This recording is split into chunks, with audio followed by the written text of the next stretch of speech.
Welcome back. Garden Dad here. Today I'm going to do a little video on double digging.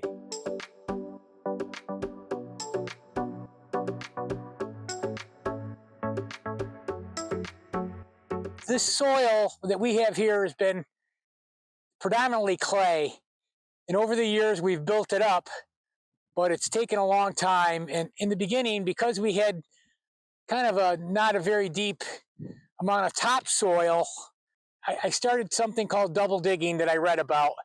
It's where you turn over the ground and you break it up with a hoe or a mattock, and then I scrape around the outside edges of the bed and I pile that dirt on top. So I end up having the pass down to the bare hard pan dirt, and the beds are much higher. It helps me to avoid the cost of building wood raised beds, and also it gives me a deeper soil without having to go out and bring in loads of topsoil, which would be pretty expensive. So in this video, you're going to see me turn over the dirt, break it up with a mattock, and then scrape around the outside edges of the beds and dig that back on top of the bed. Every once in a while, you're going to see me bending over. I'm pulling up weeds and grass clumps. Get them out of the bed now. It's easier to do it when I'm turning over the ground. The beds look pretty clean, but believe me, over the last 30 years, there's all kinds of weeds and quackgrass, and we've got this quackgrass stuff. The grass sends out roots underneath, and I've seen it penetrate garlic and potatoes. It's crazy. So whenever I see that stuff, I pull it out and get it right out of the bed. It's taken years and years. Don't worry if you've got weeds. It's a fact of life with gardening. You'll be okay. The whole idea of this blog is that it doesn't have to be a perfect looking garden, but you're going to get some produce by the end of the season. Okay, so let's get going with double digging.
So these are the newly double dug beds.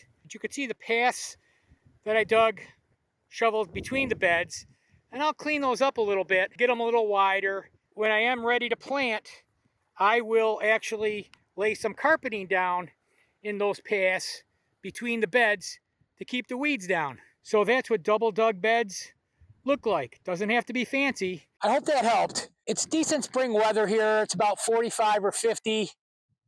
And it feels like a heat wave compared to the winter we just had. You can get out there and plant some spring crops, stuff like carrots and spinach and cabbage and beets. I'm probably going to wait till mid-April or so, maybe mid to late April before I plant mine, even though my beds are ready. We've been known to get snow in April here in the Northeast. Actually, the weatherman last night said we averaged 3 inches of snow in April every year for the last 10 or 15 years. Editing Lauren here. It's April 8th and it is literally snowing outside right now. Check it out. Yep.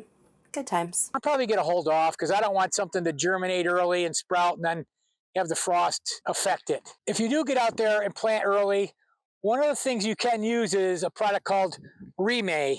It's a white translucent fabric, agricultural fabric. It lets light in, it lets water in, but it protects your plants from frost, and it also protects them from rabbits and things like that. I'll show you some pictures of Reemay that we have over some of our beds.